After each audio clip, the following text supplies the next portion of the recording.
Do you want to be able to remove your credit card from Canva? Well, then this video is going to be perfect for you, because in this video, I'm going to show you a step-by-step guide on exactly how to do this. So what we're going to do firstly is to just go into Canva and then log in into our Canva account. And by the way, of course, you can also do this either on your computer, or if you want to, you can always do this on your mobile as well, just so you know. So what you're going to do in here is to firstly click on your name right here in the top right corner. So click on your name, and then you should be taken to this page. So now what you're going to do on this page is to just simply click on settings in here, because then it should take you here, which is great. So on this page, you're just going to click on billing and plans, and then you should be taken to this page. So in here, you're not able to just like quickly basically delete your like credit card from Canva if you already have a plan that you're subscribed for, as I am. As you can see, you can just change it, but if you want to be able to delete it, what you're going to do in here is to click on these three dots right here under your subscription, and then you're going to click on cancel plan.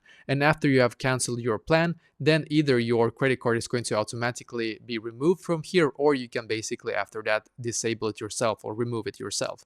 But firstly, you need to basically actually cancel your subscription plan to be able to have that option to be able to remove your credit card from Canva, just so you know. But basically, this is exactly how to do this.